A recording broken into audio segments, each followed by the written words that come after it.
अस्सलामु अलैकुम वरहमतुल्लाहि वबरकातुहू। मोहतरम भाइयों, बुज़ुर्गों, दोस्तों, उम्मीद करता हूँ आप सब बख़ैर व आफ़ियत होंगे। उन्वान तो आपने पढ़ लिया होगा, मैं बहुत गरीब हूँ, मेरी मदद कीजिए। ये वो जुमला है जो कई लोगों के मैसेजेस के अंदर मैं देख रहा हूँ।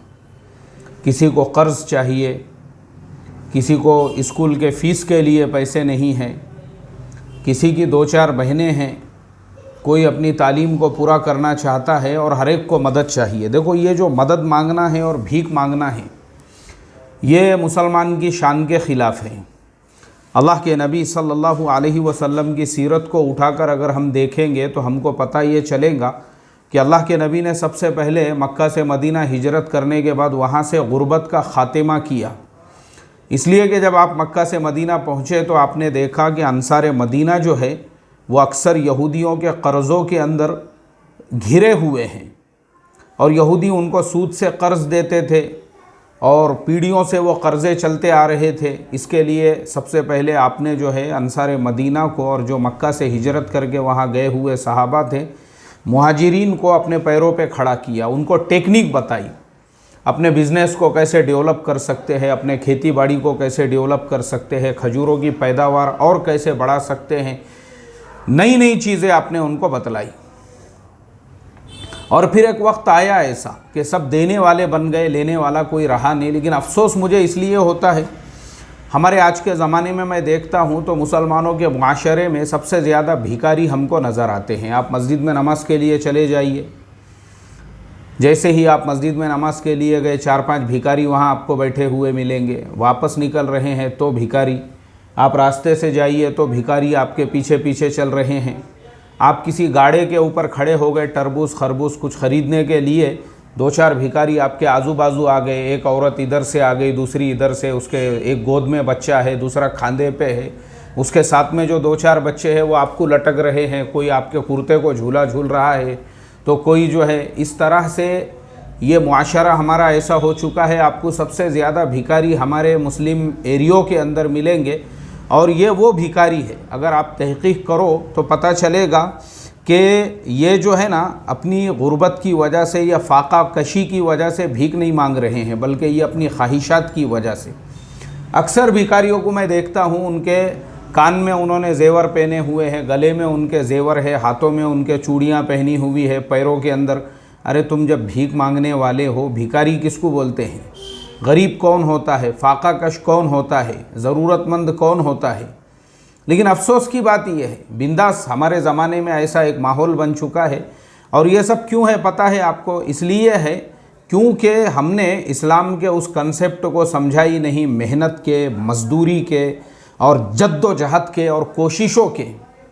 इस्लाम में भिखारियत, भीख मांगने के लिए कोई जगह नहीं है। अभी सऊदी गवर्नमेंट ने रमज़ान के महीने में तकरीबन ऐसे 150 लोगों को गिरफ़्तार किया जो इंडिया, पाकिस्तान, बांग्लादेश से वहाँ भीख मांगने के लिए गए। बहुत सारे मस्जिदों में भीख मांग रहे थे, बहुत से रोड रास्तों पे उनको पकड़ के उनके पासपोर्ट पे एग्ज़िट मार दिया गया। उनमें से बहुत से अभी भी जेलों के अंदर है। ऐसे ही यूएई के अंदर 45 लोग, तो मैंने रमज़ान के शुरू के हफ्ते में ही पढ़ा था कि तकरीबन 45 भिखारियों को, और वो सब इंडिया, पाकिस्तान, बांग्लादेश के ही। अफसोस की बात यह है, हमारी इमेज जो है ना इतनी ख़राब हो चुकी है इन मुल्कों के अंदर। तो इसके लिए जो है ना, हमारा जो मुआशरा है, अब हम आते हैं हमारे टॉपिक के पे। मैं गरीब हूँ, मेरी मदद कीजिए। अरे भाई, अपनी मदद आप खुद कीजिए। ये जितने लोग होते हैं ना, मुझे अफसोस इसलिए होता है, आप मेहनत करो ना, आप मेहनत करो, आप मजदूरी करो। मेरा तजुर्बा है ये। मैं अभी ये देखता हूँ बाज़ार के अंदर हमारे मारवाड़ी भाइयों की भी दुकानें हैं, मुसलमानों की भी दुकानें हैं। अभी मैं आपको कल का वाक़या सुनाता हूँ। मैं रास्ते से गुज़र रहा था, मुझे कुछ फ्रूट ख़रीदने का था और मैंने देखा गाड़े के ऊपर कोई भी नहीं है। वो गाड़ा है, माशाल्लाह बेहतरीन फ्रूट उसके ऊपर सजाए हुए हैं, वहाँ पे कोई भी नहीं है। मैं जाके खड़ा, मैं इधर उधर देखा, मैं देख रहा हूँ अरे भाई कोई होगा यहाँ पे। उसके बाद में देखा हूँ तो दूर से जो है एक नौजवान ने आवाज़ दिया, बोले क्या चाहिए आपको? मैं बोला भाई मुझे जो है फल चाहिए, आपके पास से फ्रूट लेना है। बोले फुलाना ये किलो है, फुलाना वो किलो है। अच्छा, मैं बोला आप क्या कर रहे हैं वहाँ पे बैठ के? नहीं, वहाँ पे बैठ के पबजी गेम खेल रहे हैं। क्यों? क्योंकि फ्रूट का गाड़ा तो बाप ने लगा के दिया हुआ है, अब्बा ने गाड़ा लगा के दे दिए, और बेटा जो है वहाँ पे अभी तक इसकी नवाबियत ख़त्म हुई भी नहीं है। नवाबियत ख़त्म हो गए, 70 साल हो गए, मगर इसके मिजाज की नवाबियत अभी तक गई नहीं। ये वहाँ बैठा हुआ है, दोस्तों के साथ पबजी गेम खेल रहा है, और लगा हुआ है वो मोबाइल के अंदर। 2-4 जन मिल के बैठे, गाड़ा जो है वो बेसरो सामानी के हालत में खड़ा पड़ा हुआ है वहाँ पे। कोई ध्यान नहीं, कोई तवज्जो नहीं, कुछ नहीं है। मुझे आप बताओ, इस तरीक़े से बिज़नेस करने से क्या आप तिजारत कर सकते हो? कल क्या होगा? कल यही होगा, वो माल ख़राब होगा, क्योंकि वो माल ख़राब होने वाला है। 2 दिन के बाद, 4 दिन के बाद माल ख़राब होगा, उसके मुद्दल पैसे भी नहीं निकलेंगे। फिर अगले बारी को जो नया माल है वो आपको ब्याज से लेना पड़ेगा, सूद से लेना पड़ेगा। फिर आप बोलोगे अरे यार हम तो सूदी कर्जे के अंदर गिरफ्तार हो गए। इसके लिए कोई जगह ही नहीं है हमारे यहाँ पे। नवाबियत के लिए बैठ के बड़ी बड़ी बातें करने के लिए ऐसे लोग जो है ना कुछ नहीं कर सकते हैं। और भी बहुत सारी हमारी तिजारतों की मिसालें हैं। अब जो नौजवान ये लगा रहे हैं मेरे पास में जॉब नहीं है, तो तलाश करो ना, आप तलाश करो। आप आज मार्केट में जो है जॉब की कमी नहीं है, ऑनलाइन जाके फाइंड आउट करो। हमारा मसला ये है, और मैं देखता हूँ, मैंने जो है बाज़ाब्ता 2-2 घंटे के वेबिनार लिए हुए हैं इस टॉपिक पे कि आप जॉब कैसे तलाश कर सकते हैं, किन वेबसाइट्स पे आपने जाना चाहिए, कहाँ पे जाके आप जो है इंटरव्यू कैसे दे सकते हैं, उसको ट्रैक कैसे कर सकते हैं, आप उसको जो है किस तरीके से तैयारी कर सकते हैं। आज इतनी वैकेंसीज़ निकली हुई है, लोग मिल नहीं रहे हैं। लोगों को प्रॉपर आदमी चाहिए, काम का आदमी चाहिए। और ये जो हमारी गलत फहमी होती है, बहुत सारे मुस्लिम नौजवान नहीं बोले यार आपको मुसलमान है इसके लिए नई जगह दिए, या जातिवाद, या ये ऐसी सारी चीज़ें। एक बात याद रखो, जिस इंसान को ज़रूरत होती है, जिसको गरज होती है, जिस कंपनी को ना उनको उनको जो है वो टेक्नोलॉजी का आदमी चाहिए। उनको इससे कुछ लेना देना नहीं है आपके कहाँ के बाल बड़े हुए हैं, आपके सर के बाल बड़े हुए हैं, या आपके दाढ़ी के बाल बड़े हुए हैं, या आपके जो है कहाँ के बाल बड़े हुए हैं। उनको उससे कुछ लेना देना नहीं है। उनको बिठा के आपसे काम कराना है। भाई ये हमारी गलत फहमी है। क्यों? तुम गए ही नहीं कभी इंटरव्यू देने के लिए, यहीं बैठे बैठे अपना जो है बस कि हमारे को ये नहीं हो रहा है, वो नहीं हो रहा है। तो ये वजह से फिर क्या होगा? काम नहीं है, धंधा नहीं है, अब कुछ भी नहीं है, पैसे तो लगने वाले हैं। इसके लिए फिर मांगो, इससे भीख मांगो, उससे मांगो, उससे मांगो। अल्लाह हिफाजत फरमाए। ये भीख मांगना गलत चीज़ है। ये मुझे तो बड़ा अफसोस होता है लोग जब भीख मांगते हैं, क्योंकि मैंने भी ऐसे कुछ लोगों को छोटे मोटे कर्जे दे के देख लिया हूँ, बाद में वापस भी नहीं देते लोग। ये हमारा मिजाज बना हुआ है। क्यों? क्योंकि आज जो है इनको बकरा बनाए, चलो अब दूसरा कोई बकरा तलाश करते, फिर अब निकल गए दूसरे की तलाश में। उसको बकरा बनाए, अभी तीसरे को देखो, चौथे को देखो, 5वें को देखो। इस तरह से हमको बैठकर खाने की आदत पड़ गई हुई है। मेहनत करना नहीं है हमको। मैं गरीब हूँ, मेरी मदद कीजिए। और ये जो गरीब है, अभी मुझे जो है रमज़ान से पहले एक कॉलेज के अंदर जो है इनवाइट किया गया था, वहाँ स्टूडेंट्स के और उनके पेरेंट्स के सामने बात करने के लिए। तो उसके बाद मेरी मैनेजमेंट से बात हुई, वहाँ पे यही बात चल रही थी कि अक्सर बच्चे बोले ग्रेजुएशन कंप्लीट होने के पहले बीच में से अधूरा छोड़ देते हैं। क्यों छोड़ देते हैं? माँ बाप का कहना ये होता है हम गरीब हैं, हम फीस नहीं भर सकते हैं। और ये बात इतनी गलत है, मैं आपको बताता हूँ। बिस्मिल्लाहिर्रहमानिर्रहीम।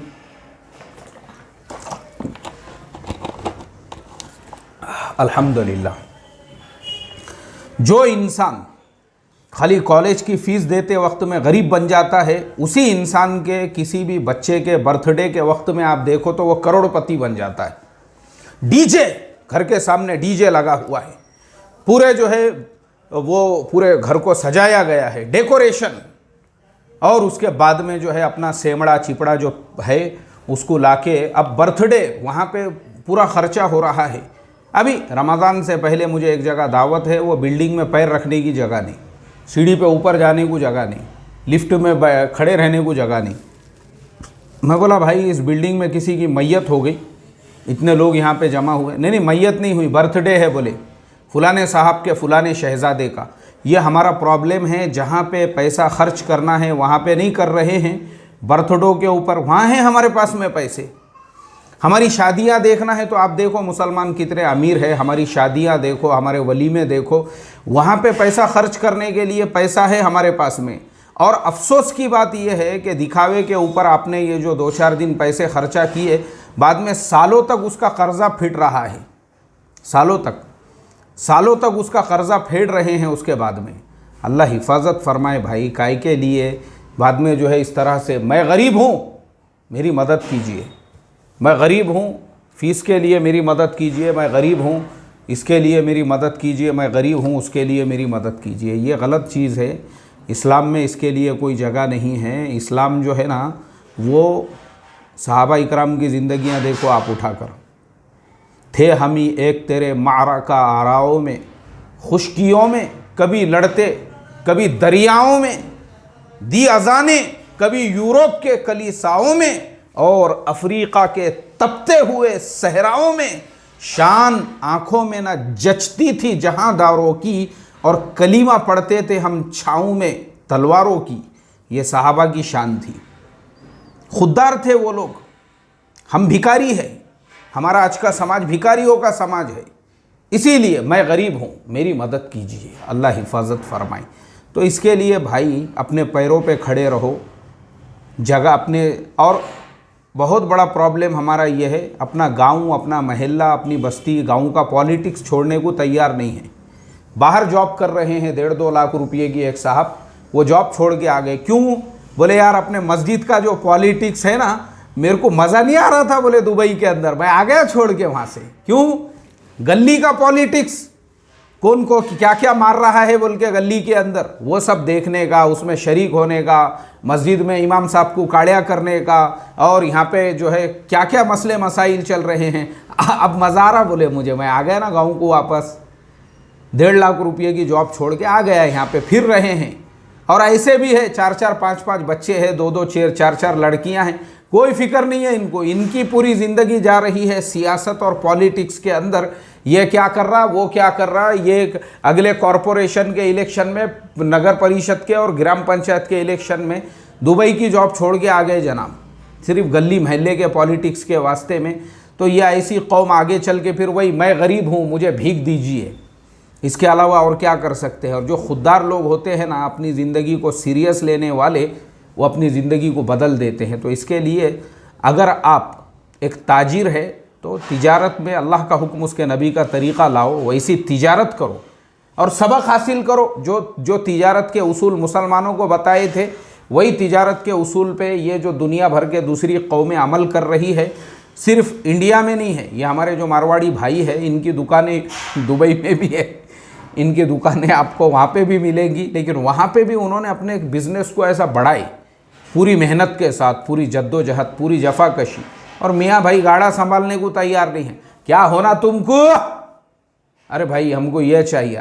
वो देखो अंगूर 50 रुपये किलो है, केले जो है 40 के 1 डजन है, और खरबूज जो है 100 के 3 किलो है। क्या लेने का है बोलो, उधर से वहीं से जवाब दे रहा हो। अल्लाह हिफाजत फरमाए। अरे भाई आप देखो, हमारे जो बिरादरान वतन हैं, उनके यहाँ पे अगर आप कस्टमर के तौर पे किसी और दुकान पे चले जाइए, आपको वो कितने पोलाइटली, कितने नरमी के साथ, कितने यानी आजिज़ी के साथ में, और ऐसा वो कस्टमर के साथ में बिहेवियर करते हैं कि इंसान का दिल चाहता है मैं दूसरी मर्तबा वहाँ पे जाऊँ उनकी दुकान के ऊपर सामान लेने के लिए। और यहाँ हमको जो है अल्लाह हिफाजत फरमाए, तो फिर बड़े बड़े कारोबार कहाँ से करेंगे भाई हम? ये आना चाहिए हमारे अंदर। तो इसके लिए भाई मेरी रिक्वेस्ट है, अगर आप ताजिर है ना, ताजिर तिजारत को सही ढंग से करो। क्यों नहीं कर सकते आप? क्यों सक्सेस नहीं हो सकते? मार्केट में सब सक्सेस हो रहे हैं, आप क्यों नहीं सक्सेस हो सकते हैं? अफसोस की बात है ये। जॉब के अंदर बहुत सारे लोग हैं जिन्होंने ज़ीरो से शुरुआत की, उनमें से मैं भी एक हूँ, आपके सामने बैठा हुआ। मेरी शादी हुई थी, 4वीं पास था मैं, सिर्फ 4वीं पास। मेरे 2 बच्चे पैदा हो गए। वो बच्चों के जो बच्चे स्कूल में पढ़ते थे उस टाइम पे मैंने 10वीं और उसके आगे का एजुकेशन वगैरह कंप्लीट करके छोटे मोटे जॉब से मैंने शुरुआत किया। और अल्हम्दुलिल्लाह आज हम एक मल्टीनेशनल कंपनी के साथ में काम कर रहे हैं। मेरा बॉस जिसके साथ में मैं काम करता था, एक दिन मुझे बताने लगा, बोले मेरी पहली जॉब पहला इंटरव्यू जो मैंने क्रैक किया और पहली जॉब जो मुझे मिली थी उसमें मुझे सिर्फ 2,500 रुपये सैलरी थी, तनख्वाह थी। ज़ीरो से शुरुआत की है उन्होंने और तरक्की करते करते उस लेवल पे पहुँचे कि आज उनकी टीम में 35 से 40 लोग हैं और वो उनका बॉस बना हुआ है। और माशाल्लाह जो है आज सैलरी पैकेज लाखों रुपयों के अंदर है वैसे लोगों का। क्यों वो ज़ीरो से वहाँ तक पहुँचे? इसलिए पहुँचे क्योंकि उन्होंने अपनी लाइफ को सीरियस ली। आप दुबई गए, आपको वहाँ 1.5 लाख रुपये महीने की जॉब मिल गई थी। आप अगर और मेहनत करते तो वहाँ और आपकी सैलरी बढ़ती थी, आप वहाँ टिक के रह सकते थे। नहीं, मेरा दिल नहीं लग रहा था। बोले यार गाँव में क्या क्या चल रहा था, आ गया ये मस्जिद के पॉलिटिक्स के वास्ते में। अब फिर रहा यहाँ पे आप अपना हिलाते हुए जो है गली में, मोहल्ले में, मस्जिद में और पॉलिटिक्स में और बस सियासत में और गीबतों की मजलिसों में कुत्ते के जैसी ज़िंदगी बन गई हुई है। अल्लाह हिफाजत फरमाए। ये हमारा प्रॉब्लम है, ये हमारा प्रॉब्लम है। सीरियसनेस के साथ में जॉब करना छोड़ के अपनी लाइफ को ऐसे बर्बाद करने वाले बहुत मिलेंगे आपको। उनको गांव में ही जॉब चाहिए, उनको चबूतरे पे ही जॉब चाहिए, उनको गली मोहल्ले के सियासत और पॉलिटिक्स के साथ में जॉब चाहिए। कुछ नहीं कर सकता ऐसा इंसान। फेल है, फेल। ये जब तक ज़िंदा रहेगा माँ बाप की जान पे टुकड़े तोड़ेगा और जब बाप माँ मर गए और इसको हिस्से में जो कुछ आएगा बेचेगा ये, और आगे चल के इसकी औरत लोगों के घरों में बर्तन धोएंगी और इसका भी पेट भरेंगी। कुछ नहीं कर सकता ऐसा फेल इंसान, गारंटीड बोलता हूँ मैं ये बात। और जो सीरियस लेने वाले हैं, जैसे अभी मैंने मेरे बॉस की मिसाल दिया, 2500 रुपये से लाइफ की शुरुआत करने वाले को आज 2.5 लाख रुपये महीना सैलरी मिल रही है। तो ये लोग होते हैं अपनी लाइफ को चेंज करने वाले, परिवर्तन अपने अंदर जो है अपनी ज़िंदगी को सीरियस लेने वाले। तो जो इंसान खुददार होता है, ज़िंदगी को सीरियस लेने वाला रहता है, वो भीख नहीं मांगता इस तरीके से। मेरे पास फ़ीस को पैसे नहीं है, अम्मा के पास में जो जेवर है बेचो ना, उसको फ़ीस भरो कॉलेज की। कौन मना किया तुमको? अरे यार बिज़नेस को पैसे नहीं है, काय को जोरू के आंग पे जो 15 किलो सोना है बेचो ना उसको। सूद से पैसे उठा उठा के, मुझे अफसोस होता है, मैं कई व्यापारियों को देखता हूँ वो आज से 30 साल पहले भी जो कारोबार करते थे आज भी उसी जगह पे है। तो मैं सोचता हूँ इन्होंने अपना प्रोग्रेस क्यों नहीं की है।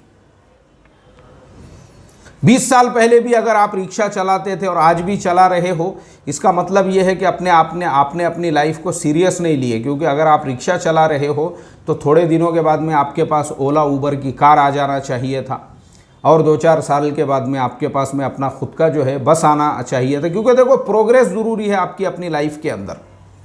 अब बहुत सारे लोग बोलेंगे नहीं ये दुनियादारी है, ये नहीं दुनियादारी है भाई, ये दुनियादारी। कब्र में थोड़ी लेके जाने का अपने को, भीख मांग के ज़िंदगी गुजारो, फिर कब्र में नहीं ले जाने का है।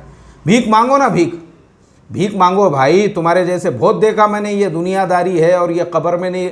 ऐसे लोगों के ऊपर भी मेरे बहुत कर्जे हैं। नहीं, अब यही धंधे करो, इससे 50,000 लो, उससे 40,000 लो, उससे 30,000 लो। ये बकरे के बाद दूसरा बकरा, दूसरे के बाद तीसरा, तीसरे के बाद चौथा, बकरे बनाते रहो कौम को खाली बस। नहीं, क्योंकि तुमको कब्र में नहीं ले जाने का है ना। हाँ, कब्र में नहीं ले जाने का है, दुनियादारी है ये सब। अल्लाह हिफाजत फरमाए रे भाई। तो इसके लिए मैं यही बोलूँगा, सहाबा की ज़िंदगी से ज़रा सबक हासिल करो, सबक हासिल करो सहाबा की ज़िंदगी से, और सहाबा के नक्श कदम को देखो। और अल्लाह के नबी ने जो समाज को के अंदर से जो गुर्बत और इफलास का ख़ातिमा किया और अपने पैरों पे खड़ा किया, इबरत है हमारे लिए। अगर आज भी हम उस पर अमल करते हैं ना, हम अपनी लाइफ को चेंज कर सकते हैं, बदल सकते हैं आप अपनी ज़िंदगी को। अल्लाह हम तमाम को अमल की तौफीक अता फ़रमाए और अपनी ज़िंदगी को सीरियस लेने वाला बनाए। अस्सलामु अलैकुम व रहमतुल्लाहि व बरकातुहू।